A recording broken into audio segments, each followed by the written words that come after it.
Dans l'assemblée des saints, assoiffé je me tiens, que ton onction descende sur moi.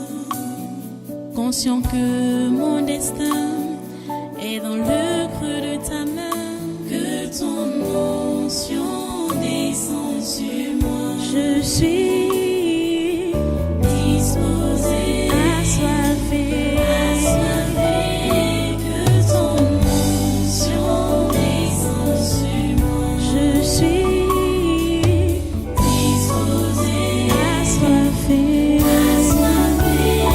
que ton onction descende sur moi.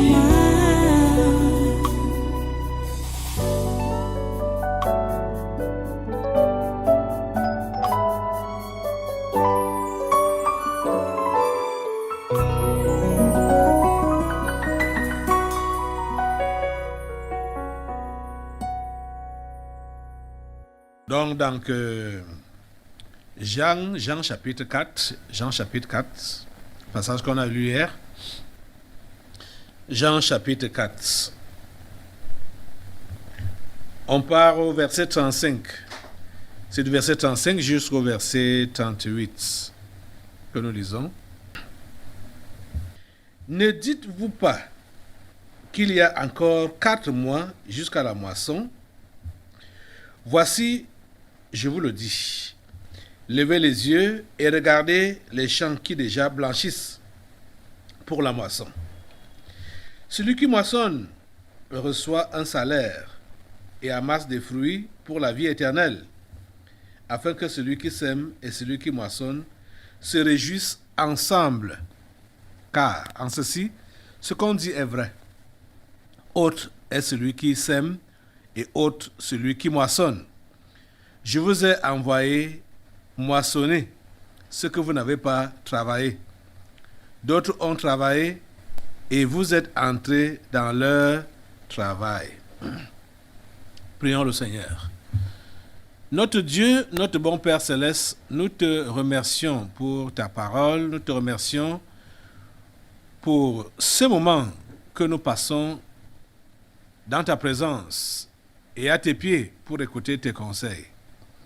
S'il te plaît, Père 3 fois Saint, permets que ta parfaite volonté s'accomplisse dans nos vies en cet instant.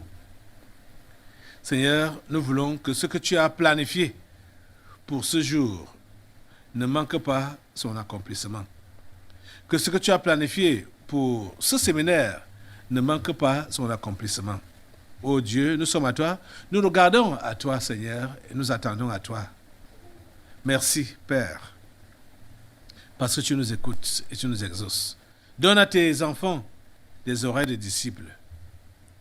Merci. À toi toute la gloire et tous les honneurs. Au nom puissant de Jésus, nous avons prié. Amen. Amen. Voilà, prenez place. Asseyez-vous dans sa sainte présence. Et une fois de plus, soyez les bienvenus au Tabernacle de la Liberté. Soyez les bienvenus à ce programme, à ce congrès du surnaturel de ce mois-ci. Le mois de septembre 2021. Nous n'avons pas de temps à perdre en tant qu'enfants de Dieu. C'est ça que Jésus-Christ nous fait comprendre ici. Que nous n'avons pas de temps à perdre. Je vais un peu peut-être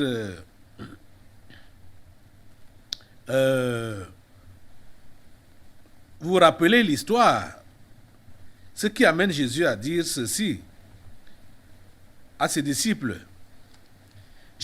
Les disciples ont trouvé Jésus en train d'évangéliser une femme.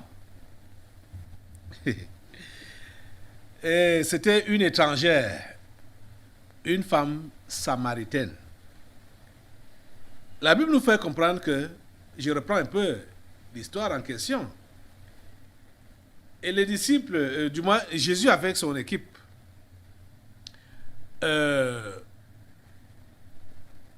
voulaient manger.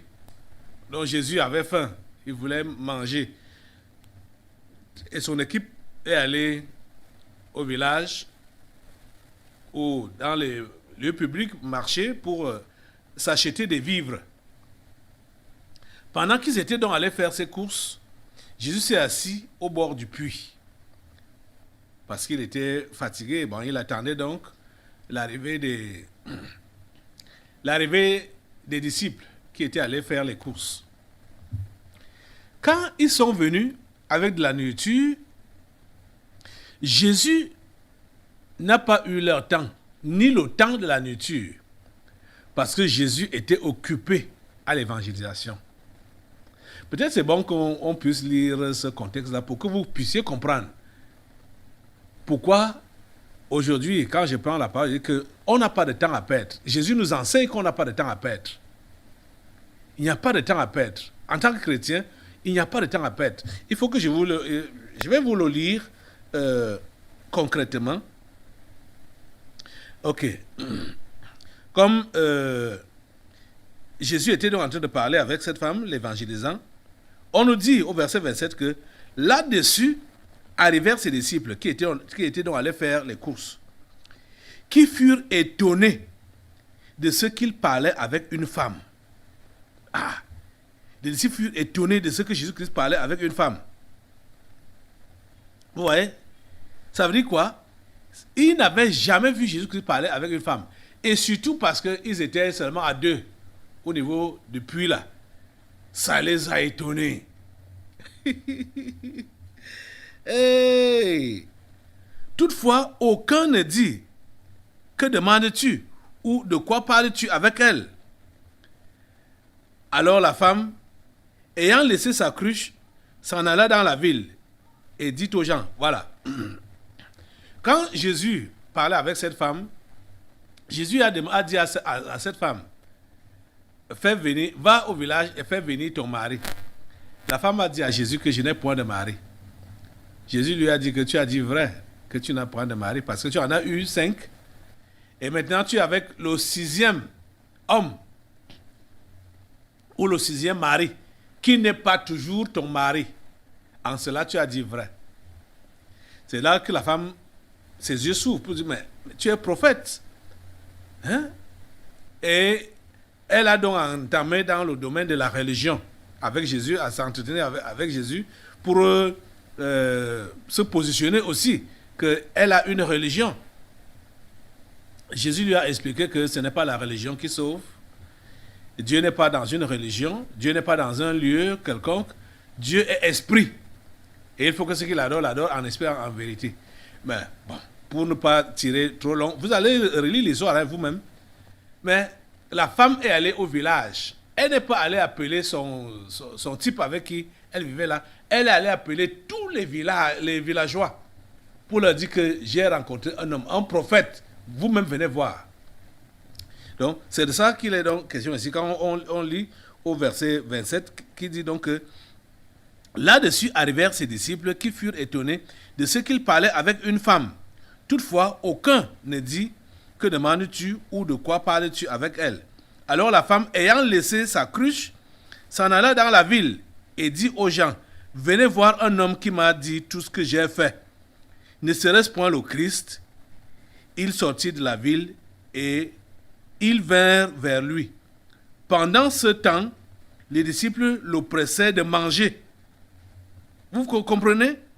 Pendant ce temps, les disciples le pressaient de manger, disant, Rabbi, mange.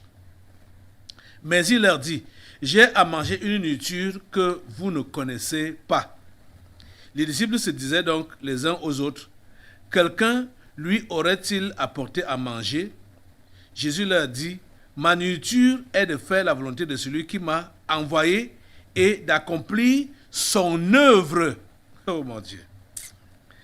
Oh Seigneur. Merci Seigneur. Merci Seigneur. Vous voyez? Et c'est là donc qu'il leur dit que ne dites-vous pas qu'il y a encore 4 mois jusqu'à la moisson? Voici, je vous dis, levez les yeux et regardez les champs qui déjà blanchissent pour la moisson. Ses disciples étaient en train de l'oppresser par rapport à la nourriture pour qu'il mange. Mais Jésus a oublié qu'il avait faim.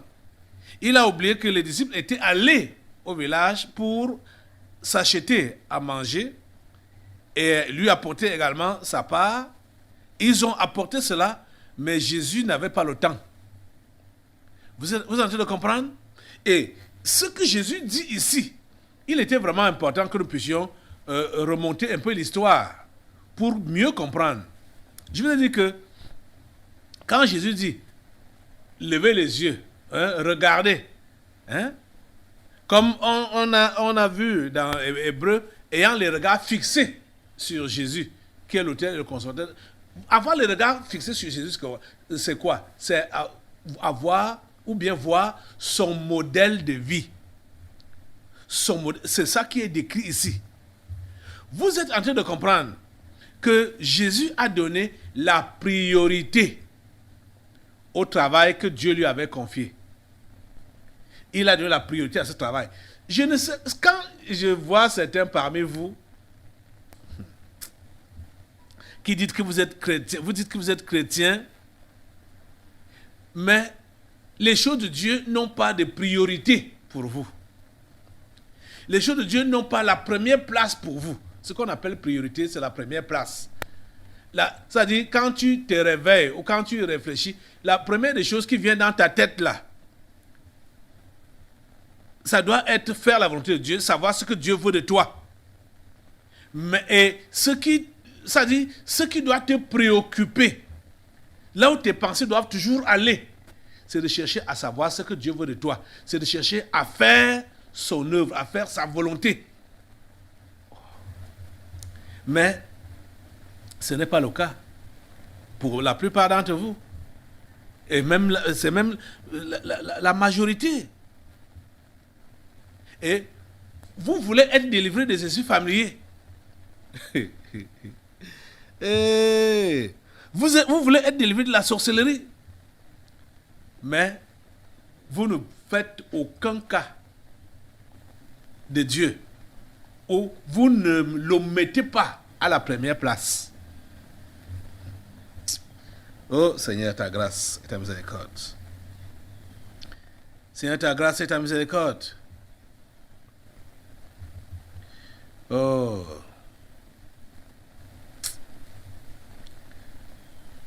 À toi toute la gloire et tous les honneurs. Merci d'interpeller ceux-là qui m'écoutent maintenant. Ceux-ci qui m'écoutent maintenant, pour que chacun comprenne là où doivent être ses priorités.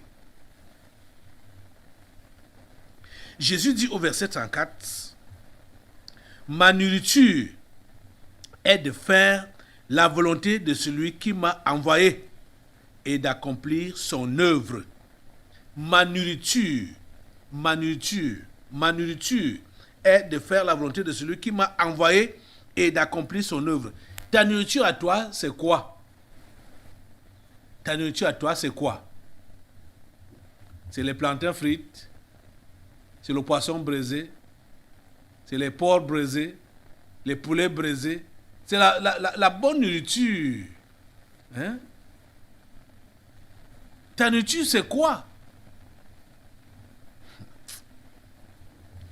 Oh Seigneur, ta grâce et ta miséricorde. Vous voyez comment Jésus est en train d'appliquer dans sa propre vie ce que Dieu a dit depuis longtemps. Et lui-même, il a également répété cela. Il a rappelé cela. Que l'homme ne vivra pas de pain seulement, mais de toute parole qui sort de la bouche de Dieu.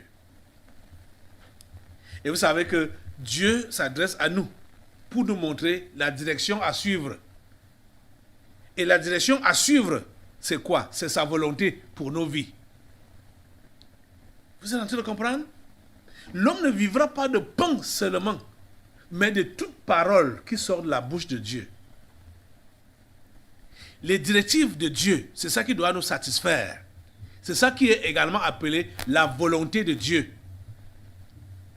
Je vous dis, est-ce que vous êtes prêts à écouter ou à suivre les directives de Dieu?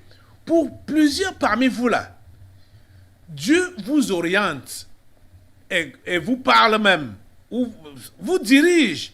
Mais vous ne comprenez pas. Pourquoi? Parce que vous êtes obstiné à ne faire que votre volonté. Si plusieurs parmi vous là avaient eu des oreilles des disciples et avaient compris dans quelle direction Dieu vous conduisait, plusieurs parmi vous, vous comprendriez, vous aurez compris que vous n'étiez pas prévu pour le mariage. Et vous n'alliez pas vous faire des problèmes, des soucis par rapport à ce domaine-là. Est-ce que vous êtes en train de comprendre ça? Vous vous nourrissez de quoi? Vous vous nourrissez de vos propres ambitions. C'est la raison pour laquelle les choses de Dieu ne vous disent rien. Son travail ne vous dit rien. Pourquoi? Parce que vous n'êtes pas dirigé par les propos de sa bouche vous concernant. Jésus a dit que mes brebis entendent ma voix et elles me suivent. Mes brebis entendent ma voix. Tu es la brebis du Seigneur et tu es la brebis du Seigneur. Tu dois être capable d'entendre la voix du Seigneur. Tu dois être capable de suivre ses directives. La plupart d'entre vous là, vous vous mêlez dans des affaires qui vous amènent des ennuis plus tard. Pourquoi? Parce que vous n'avez pas été attentif à ce que Dieu voulait vous dire par rapport à cette histoire-là ou par rapport à cette affaire-là, puisque vous n'êtes pas connecté à lui. Hein? Vous êtes seulement en train de vous nourrir de vos ambitions personnelles. Vous êtes en train de vous nourrir des paroles et des propos des uns et des autres. Vous êtes en train de vous nourrir des directives de la société. Vous n'êtes pas nourri par la volonté de Dieu. Vous n'êtes pas nourri par la parole de Dieu. Vous n'êtes pas nourri par les directives de Dieu. C'est ça qui fait à ce que vous soyez, comme vous êtes là, c'est-à-dire sans... comment dire? Votre vie n'a pas de sens. Parce que, en tant qu'enfant de Dieu, si tu rates de faire ou de marcher comme Dieu te demande de faire ou de marcher, ta vie n'aura pas de sens. Donc, tout enfant de Dieu, tout chrétien qui va dire ma vie n'a pas de sens, doit seulement comprendre que il ou elle n'est pas dans la volonté de Dieu ou ne sait pas discerner la voie de Dieu pour suivre ses directives. Parce que ta vie en tant qu'enfant de Dieu ne doit pas être sans sens. Ta vie doit avoir une direction. La direction que Dieu te donne. Tu comprends ça? Si ta vie n'a pas une direction, si ta vie est bouleversée et tu dis que tu es chrétien, ça veut dire que tu ne fais pas sa volonté. Tu n'es pas dans sa volonté. Tu te nourris de quoi? Tu te nourris de quoi? De tes ambitions personnelles ou des dires de ton entourage? Tu te nourris de quoi? Qu'est-ce qui te satisfait? Tu es satisfait dans quoi? Quand vous allez voir un chrétien, une chrétienne qui n'est pas satisfait de sa vie, comprenez que c'est quelqu'un qui n'est pas connecté avec son Dieu. Il n'est pas connecté avec le ciel.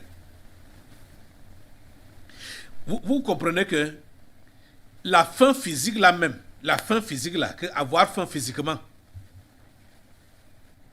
ça tenaille tes entrailles, ton ventre là, tes intestins, quand tu n'es pas dans la volonté de Dieu et quand tu ne fais pas le travail de Dieu. Si tu es en train de faire le travail de Dieu, tu ne sentiras même pas la faim physique. Je dis la faim physique.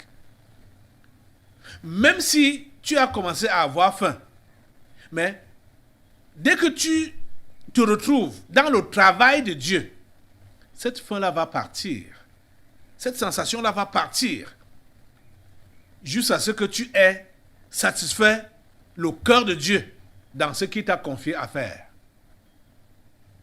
Donc, quand vous allez donc voir les éternels insatisfaits ou les éternels affamés physiques qui disent qu'ils sont chrétiens, ah, je comprends.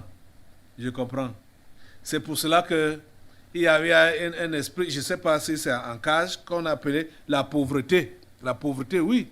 La pauvreté, c'est en cage. C'est donc la raison pour laquelle certains d'entre vous là, même physiquement ou matériellement, vous serez démunis. Pourquoi?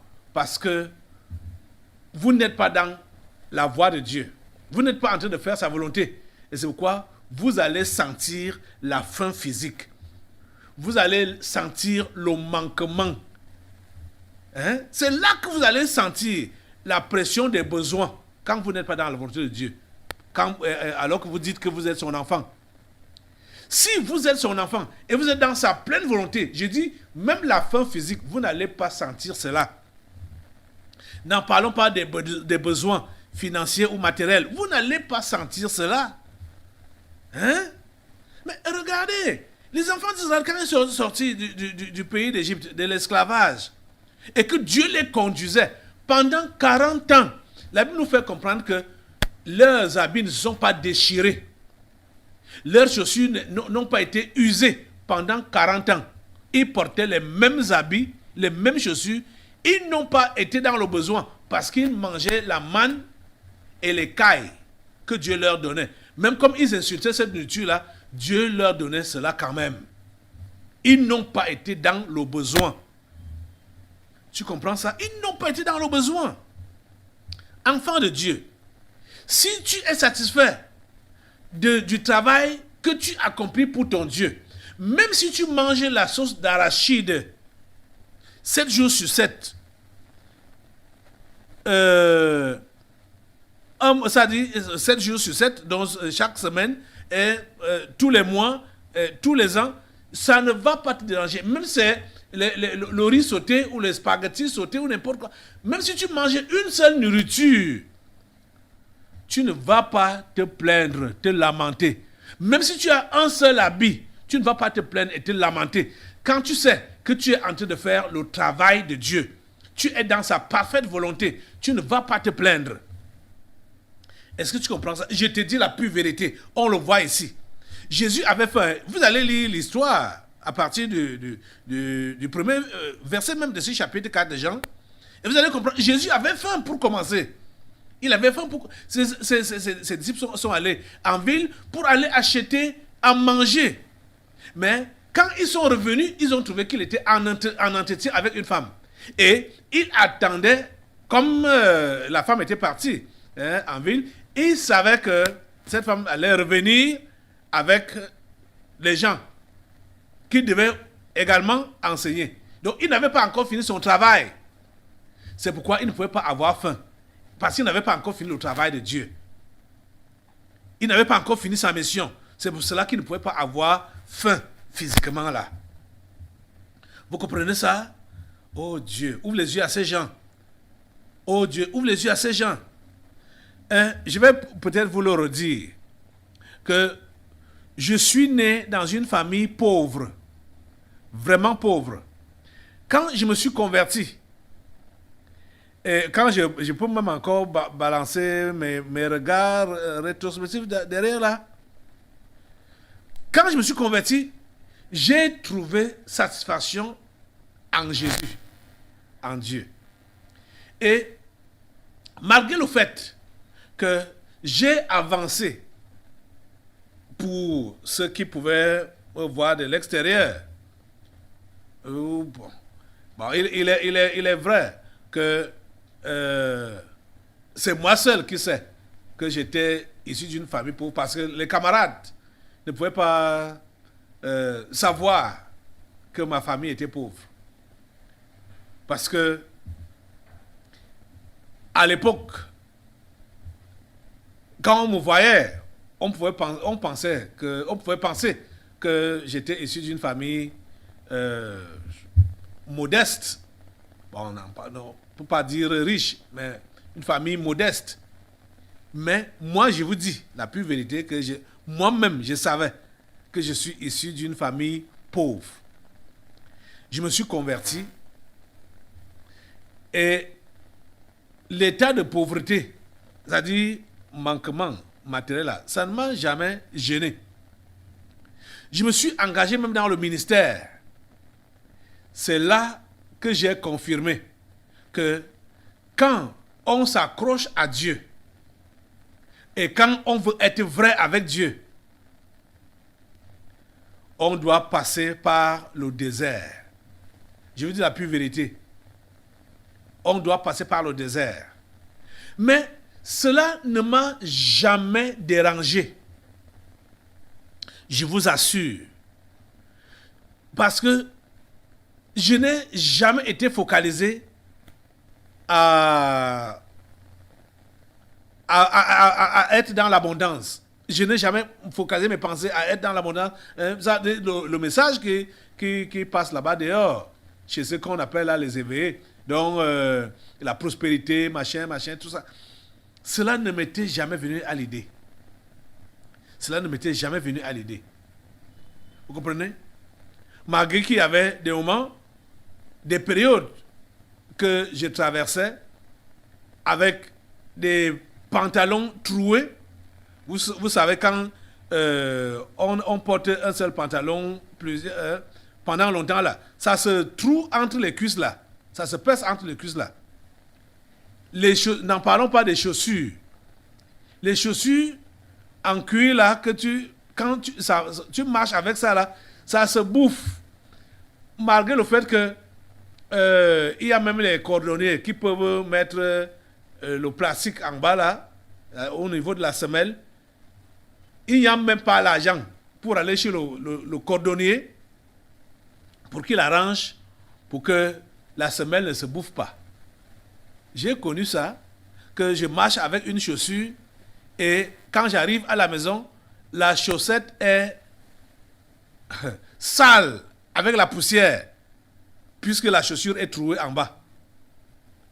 Mais je vous assure que cela ne m'avait jamais, je vous dis la pure vérité devant Dieu, cela ne m'avait jamais gêné. Cela ne m'avait jamais dérangé. Je vous dis la pure vérité. Vous comprenez ça? Je vous dis la pure vérité. Je n'ai jamais été dérangé par ça. Déjà, je n'aimais pas ces encombrements, des habillements là, machin, tout ça. Je n'aimais pas ça. Je vous dis que naturellement, mon cœur n'était pas attaché. N'a jamais été attaché à ces choses-là. Et je disais que un jour, je vais quitter l'histoire de paraître là. C'est-à-dire parler de porter les vestes pour aller dans les milieux, machin, tout ça là, ou quand on veste, cravate, ou machin, les habits chers là. Je disais qu'un jour, je vais quitter cette histoire. Je ne me sentais pas à l'aise là-dedans. Donc, quand bien même, puisque à un moment donné, étant dans le ministère, hein, il y avait, comme j'ai commencé à être évangéliste itinérant, il y avait des moments où, quand je me déplaçais en allant d'église en église, de ville en ville, je recevais des dons. Et parmi ces dons, il y avait donc des vestes. On a commencé à me donner des costumes et tout ça là. Hein, bon. Mais je vous assure que j'étais encombré par ces choses. Et je me disais en moi-même que un jour, moi, je ne vais plus porter ces choses. Je le disais, que je ne vais plus porter ces choses. Mais dans le même temps, comme je vous dis là que j'ai commencé à vous dire que vous écoutez donc la voix de qui? Vous voulez faire la volonté de qui? Hein? Vous voulez faire la volonté de qui? Hein? Vous voyez? Comme Jésus dit ici, ma nature est de faire la volonté de celui qui m'a envoyé et d'accomplir son œuvre. J'ai à manger une nourriture que vous ne connaissez pas. Et sa nourriture, c'était quoi? Manger la volonté de Dieu. Donc, manger la parole de Dieu. Alors, qu'est-ce que j'entendais quand cette idée-là me venait que il faut tu dois te défaire de ces encombrements. C'est donc la voix de l'entourage que j'entendais qui me disait que, mais qu'est-ce que les autres vont dire? Ils vont dire, hey, vraiment, ça en est fini avec celui-ci. Hein? comme il ne peut même plus porter de veste là, vraiment, la vie l'a dépassé. Et à cause de ça, là, quand je pense que les gens vont se moquer, donc, les gens vont se moquer de moi, j'ai dit, ok, de toutes les façons, mais je sais que ce n'est pas une bonne chose. Et je vais m'en débarrasser. Je le disais. Et je savais que j'allais y arriver. Mais j'écoutais l'entourage. Que qu'est-ce qu'ils vont dire? Donc je commençais à me dire ce qu'ils allaient dire. Ils vont dire, voilà, le ministère l'a dépassé.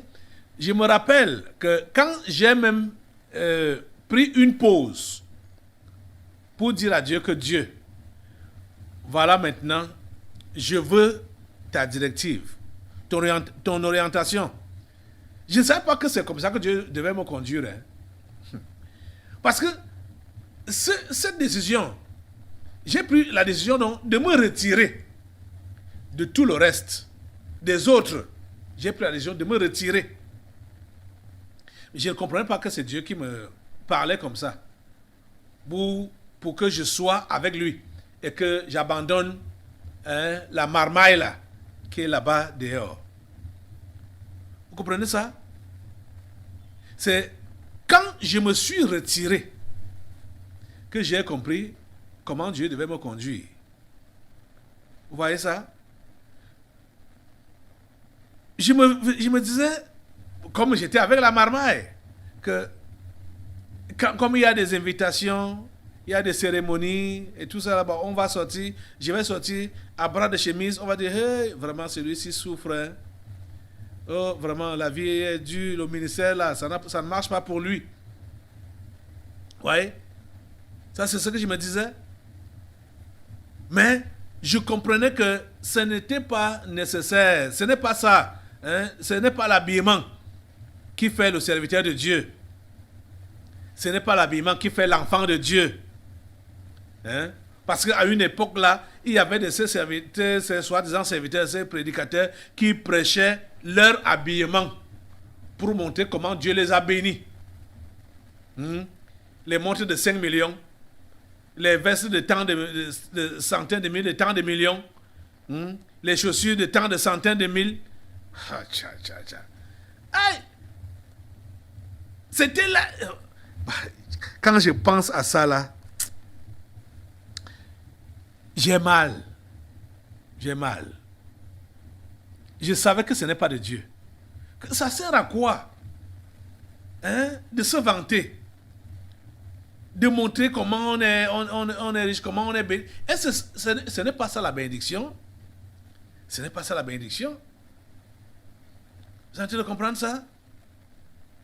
Et finalement, vous pouvez le constater. Dieu m'a donné donc la liberté d'être simple en habillement. Simple, pas sale, mais simple. C'est comme ça que tu dois être en tant qu'enfant de Dieu. Tu n'as pas besoin d'être sale, mais il faut être simple. Ne mets pas la priorité sur l'apparence physique. Ne mets pas la priorité sur ce que ton ventre va consommer. Ne mets pas la priorité sur ces choses matérielles. Mets la priorité sur la volonté de Dieu dans ta vie. C'est elle que tu dois accomplir. C'est pour elle que tu vis, pour la volonté de Dieu. C'est pour elle que tu vis. Dieu t'a sauvé pour un but. Dieu t'a sauvé pour que tu puisses le servir. Et tu dois le servir avec fidélité. C'est pour cela qu'il t'a sauvé. Il y a une nourriture que tu dois manger. Et cette nourriture, c'est quoi? C'est la volonté de Dieu. C'est-à-dire que tu dois être conduit selon ses paroles, ses directives.